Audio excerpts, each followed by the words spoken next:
coerced. Why are you coerced to be in that relationship? Why are you in that relationship if you truly don't love that person? I usually ask, okay, for example, this who do arranged dating, arranged marriage. When the plans are starting towards the wedding, why have you never found a solution for yourself?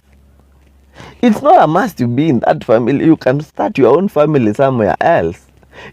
This world has freedom.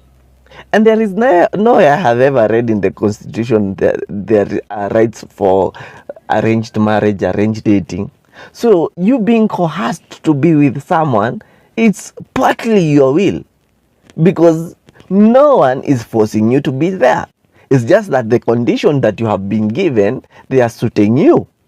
Because if I tell you for you to inherit my wealth, you have to be married to this. The reason you are accepting to be married to this is because you want my wealth. So don't say you are forced to be there. You are not coerced. 50-50. This is a beautiful topic. You have come out from those traditional setup things. Me, I hate them.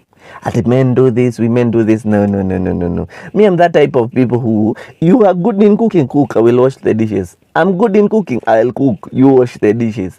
Let's break down our strengths and our weaknesses. The reason most of these relationships are failing is because we found a doctrine that worked for them. It is not working for us. Because if you say a woman cooks, a woman washes the dishes, the house is for the woman, yet the woman is the one who is going to work. She's the one who has financial stability right now. Who are you? What are you supposed to do as a man? And I don't have a problem you saying the man is the head of the family. I don't have all those. I'm talking about those 50-50 splits in the house. If you cannot bring finances, bring something, ideas. Bring God. We need to talk. It's a statement I fear. It is a statement that sometimes gives me shivers. Because I'm like, are we pregnant? Okay. Are we breaking that? Okay. Are we breaking up? Because then, why do you tell me we need to talk? How much important is this? Are you traveling? Don't you want this anymore? Have you found another person? These things bring questions. But it's a good thing. Me, I'm like, instead you lie to each other. Tell me the truth. That statement is good. Sometimes do this prank in your relationship. Tell your partner, we need to talk. Let's see their reaction. Then give them a 24 hours break without talking to them and see if they truly love you or not. Deeply hurt. There are people, we hurt people. Sometimes when it is working for you, please. For example, we have dated for the last 5 years. Then all of a sudden you wake up, you want us to break up because you found someone else who speaks with you the whole day, the whole night. And you want to break up with me in a second. Yet I was working towards a future. All my plans were based on you. Where do you want me to take those plans? And you are happy. Sometimes we make decisions out of our own happiness. We never regard the other person. Let me tell you something. Ask those LGBT people, friends that we have. We all have some of the LGBT friends here and there. Ask them, why did you become who you are? If they were not feminine in nature or masculine in nature, you will realize they were hurt once. And that hurt, they were deeply hurt that they didn't recover. So they sought refuge from a place they believe they cannot be hurt again. Grieving. Sometimes we want to be happy together, but we don't want to be sad together. For instance, for example, you have miscarried. You are expecting a child. Do you know that sometimes people think this affects only the person who has miscarried?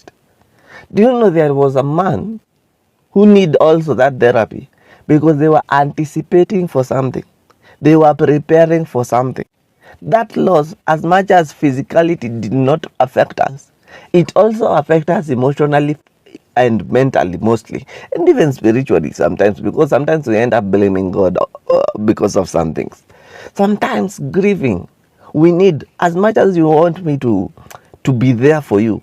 Try to be there for you. That's why men are dying outside here, because no one is there. We are expected to be strong, but no one is there to console us when we are grieving too. Red flags. You see, let me show you how to identify a red flag. You see, anything your partner does, and they say, or you think that they will change in future, that is a red flag. Stop looking for big things. This person might not be cheating, but maybe they are overspending. You think they will have that financial literacy of knowing that people need to save, people need to invest. No, that is a red flag. That shows how broke you will be in future. Those are the things that we assume, and later they come to bite us. Because at the end of the day, we think that people can change. People don't change. If you are not taught in the fundamental stage of your life how to be, those things that you are taught in life that you are still doing right now, those are you. That is your personality. That is your character. Consequences. Can I show you something? Sometimes we blame God for some things. We blame, I know we blame the government, we blame people. But let me give you an example. For example, right now you sleep with your partner raw, okay, with no protection, okay, and then maybe this partner is not on their safe days and all that. I know right now this generation is so broad, they know these things. What do you expect? They'll get pregnant, and they are fertile, they will get pregnant.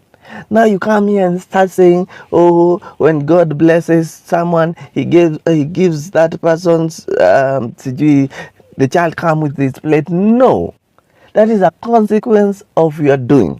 And at the end of the day, you need to be always prepared mentally, physically, financially, spiritually, because at the end of the day, everything you do in life has its own consequence. Don't start blaming people for things you did out of your own will. Anger.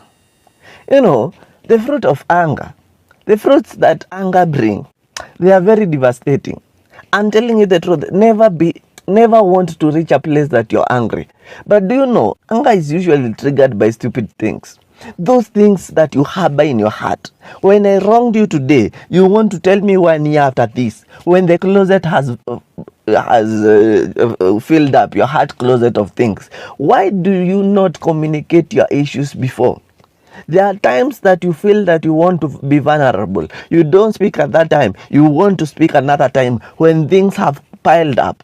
Those are the results why you are seeing people at the end of the day they're killing each other, they're harming each other, they are becoming abusive to each other. Why? Because it is not an issue of one day.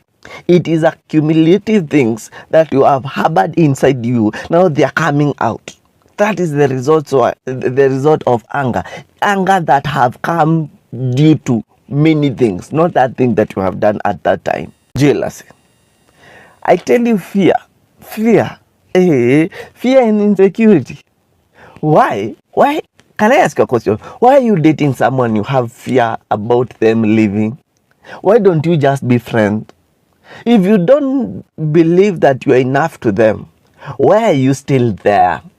But hey, it's not about you being assured. I know you want to be assured. No, it's about you being confident. It's like you wearing clothes, the clothes that you have right now, and you think in the next 1 minute they will get out of you and you will be naked. Why are you sure that these clothes cannot get out of me? It's because you wore them and they fit you well and they are yours. But at the end of the day, you will discover that most of us are with people that we don't believe we deserve them. So at the end of the day, everything they do, it is monitored. Everywhere they go, we want to monitor them. Why? Because we are jealous of the next person they will meet.